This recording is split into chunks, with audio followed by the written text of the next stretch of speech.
said it already, but it is good to be home. I missed you all while I was on sabbatical these past 4 months.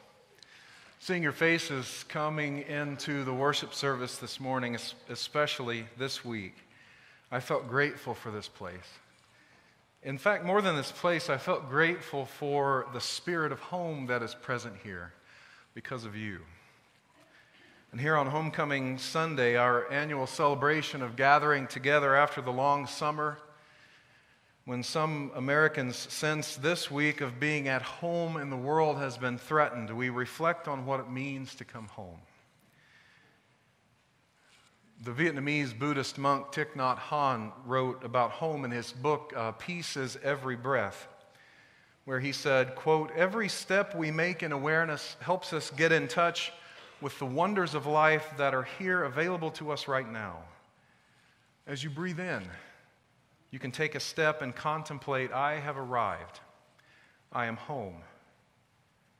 I have arrived, he says, means I am already where I want to be with life itself and don't need to rush anymore. I don't have to go looking anymore.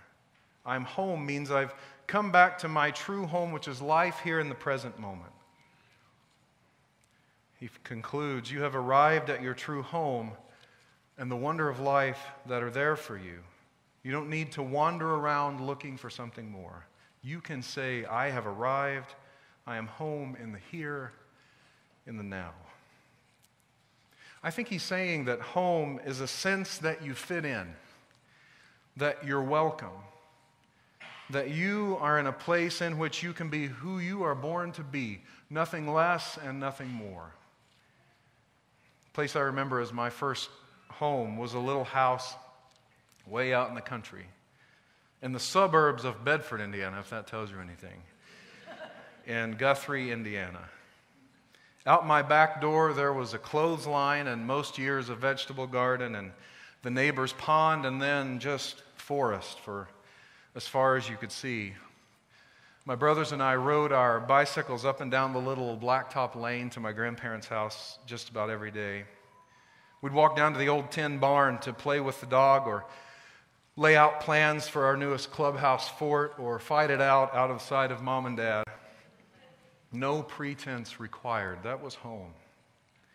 As you walked in the front door of that little house, on the wall to the right, there was a wooden sort of plaque with words written in flowery cursive, a Bible verse from the book of Joshua.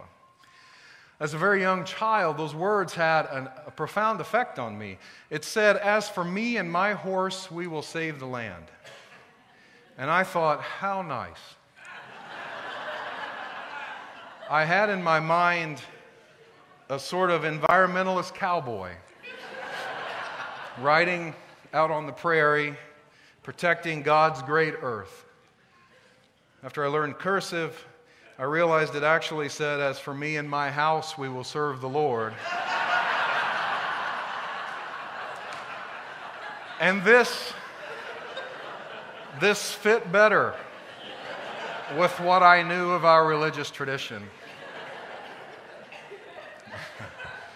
Even if they're not always clear, every home has its set of rules, its culture, its assumptions that make it unique. And each of us feel at home with a certain set of rules, a certain set of assumptions. And then we bring our various home cultures into spaces like this one to create another culture. If you're new with us or if you just haven't been paying attention, we want you to know that Valley Unitarian Universalist Congregation is a religiously liberal home. And maybe the most important assumption liberal religious traditions make is that there will be diversity among us. Not everyone will think the same way, believe the same things, or come from the same culture. The kind of home we try to create isn't one of those we're all Packers fans homes where everybody's expected to toe the family line. Many of us Unitarian Universalists found out long ago, as a matter of fact, that we're not very good at towing lines. This is the kind of home in which we expect one another to be finding the spiritual path that best fits us and sharing the truths we find on those paths, and sometimes being corrected by one another. A free and responsible search for truth and meaning. And we stick up for one another's rights to express our true identities, including sexual and gender identities and more.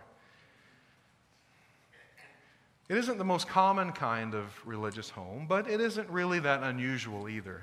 Our friends at the United Church of Christ, the Reformed Jewish tradition, are also religious liberals who value spiritual exploration over conformity, and even they aren't our only neighbors in this area.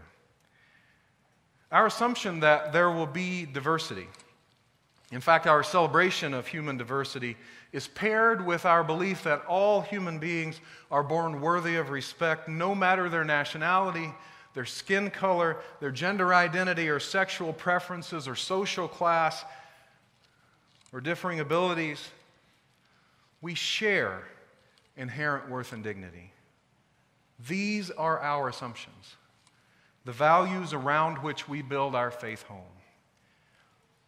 A decade ago now, it became clear to me that this tradition was my new home. Some of you have heard this story. Back then, a decade ago, I had been getting into, more than a decade now, I had been getting into some trouble as a minister in an evangelical Christian tradition for supporting gay rights and for not towing my former denomination's theological line. Now, I loved most of them, and most of them loved me. That's still true. I can still say that some of my best friends are Nazarenes. But it wasn't home anymore. As I was thinking of transferring into ministry in the Unitarian Universalist Association, I was invited to tell my story in a worship service at a UU church back in Indiana. My son, who turns 14 today, somehow, was only 3 years old then, and he went forward for the time for all ages. Now, at that time in Indiana, there were a whole bunch of us who were fighting for equal rights for our lesbian, gay, bisexual, and transgender loved ones. To say it more accurately, we were fighting against anti-equality amendments. And we won, by the way, in Mitch Daniels' Indiana, which preceded Mike Pence's Indiana. It's good things are possible. But at that time, things weren't looking so great. But the children's story that morning in the congregation to which I was speaking was about people having the right to love one another no matter their gender. And there I realized that this is the faith I wanted to call my home. This is the faith I wanted my children to be raised in. In part, that's because I really do believe the world is big enough for all of us. I believe, and liberal religion teaches, that there is enough good, enough love and justice and peace for all of us to live in harmony. Your having those things does not threaten mine. No one has to suffer so that anyone else can have enough, because there's enough to go around. No person having equal rights threatens my own rights. And so we religious liberals build these congregations and we covenant with one another, and sometimes we bump into one another, but we keep at it. But we also know that that by itself is not quite enough. Because there are those in our world who think about home very differently, as something to be protected from the effects of human diversity. I once had a boss who thought that way. At the newspaper where I worked, she was the managing editor, I a lowly county government reporter. She lived with her family at the end of a long gravel driveway way back in these southern Indiana woods full of big leafy elm and maple and ash trees. 2 big trees marked the entrance to her place, and on each of those trees was posted a black sign with orange letters, "No trespassing." One day in the newsroom, she told a bunch of us reporters that when she saw a car coming she didn't recognize, the first thing she did was grab her shotgun and get ready to defend her place. She isn't the only person who's ever said that to me. If they look scary enough to her, she might even fire a warning shot. Not every journalist is liberal, friends.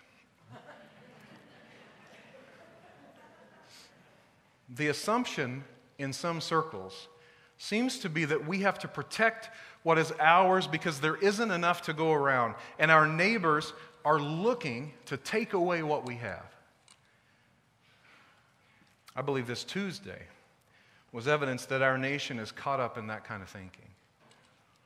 To quote my friend Phil Gully's Huffington Post piece from this past week, emotions escalate and reason, judgment, and perspective go out the window. People begin to act without thinking and are inclined to believe anything we hear or read, too inclined to accept underground opinion as established fact. In those moments, we become especially vulnerable to those people who whisper in our ears that the economy is nearing collapse, that our leaders are corrupt, that our children are failing, that our morals are worsening, that our prospects are diminishing. These same doomsayers often point to a subgroup in our society and say they are the reason for our decline. Those people right there. During World War I, Phil continues, socialists were the enemy. So that kind-hearted and eloquent Hoosier, Phil and I are both from Indiana, that kind-hearted and eloquent Hoosier Eugene Debs, a champion of working men and women everywhere, was charged with violating the Sedition Act and sent to prison. In the 1920s and 30s, anti-Semitism and anti-Catholicism spread like a pox. During World War II, 120,000 Americans of Japanese ancestry, men, women, little boys, and little girls were forced from their jobs and homes and into prison camps. In the 50s, Senator Joseph McCarthy, with the eager encouragement of millions of Americans, wrongly accused thousands of people of being communists and ruined their lives and livelihoods. Today, others point to Latinos and Muslims and blame them for our ills. Still today, women and people of color are kicked to the curb. At the center of these political insanities were a handful of leaders whose lust for political power and acclaim was so keen, they forsook America's deepest values and urged us to do the same. He concludes, they've gone from whispering to shouting. America's best days are at an end. The sky is falling. The nation will be ruined if we're not elected, and on and on. He wrote this the day before the election. And here we are, many of us grieving, not because our candidate lost, but because this election seems to have unleashed or provided cover for expressions of hate and division. We are frightened because of the promises that Donald Trump has made, and I can say his name now because the election is over. The promises he has made about policies that could harm LGBTQ people, immigrants, people of color, women, just about everyone who isn't a conservative, straight, white, cisgender male. Many of us don't feel at home in our own country today. There is no getting past this grief quickly. If you are feeling sick to your stomach, be gentle with yourselves. We need to be gentle with one another. Realize when you're putting too much juice behind an argument that normally wouldn't matter that much to you. That's the anxiety that comes with times like these. We'll promise to love one another in spite of it. But it's also our job right now, however we can, to intentionally stay open-hearted. Quick to love rather than judge, ready to help someone in need. That feeling of home that I just talked about, it's portable. It travels with open-hearted people. Wherever they go, they create space for people who they don't even know to be at home. That is possible. Open-hearted people can widen the circle of welcome. Friends, it is work. It's not easy.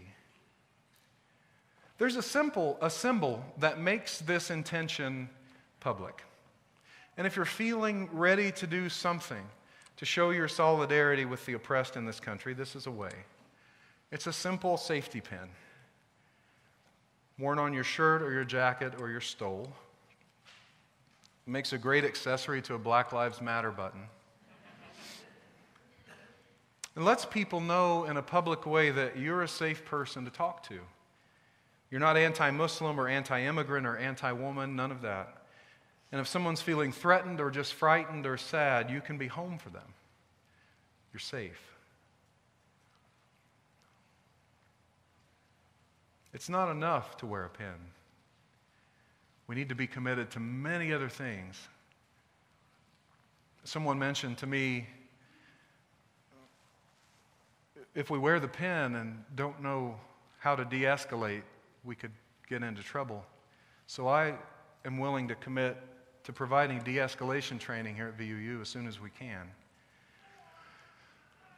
But we're all going to need to become homemakers now. That's going to take a lot of forms. I'm meeting tomorrow with some Phoenix faith leaders, Muslim and Jewish and Hindu and Christian and UU, to talk about how to mobilize when people are threatened. I see that environmentalists are getting geared up, and I've committed myself to being more active there. We're going to have to watch carefully. We may have to resist. We may have to fight. But you and I, we can be that kind of people. May I remind you who we are as Unitarian Universalists. The early American Unitarians stood up to the vision of a God who was judgment and a humanity that was born sinful, and proclaimed that the burning core of each person's spirit is nothing less than the spark of the divine itself. The early American Universalists could not fathom a God who would punish. God, they said, is clearly love. We are the spiritual progeny of the great Susan B. Anthony, among others, a Unitarian whose vision of America, an America in which women could vote, guided her through an entire lifetime in which she never cast a vote that was officially counted. Our faith calls us to be true to the vision of love, even in difficult days like these. So may this place and may the world itself be for you a home. And may each of us fulfill our calling to bring home with us wherever we go. Welcome home. Let us welcome others as well. Amen.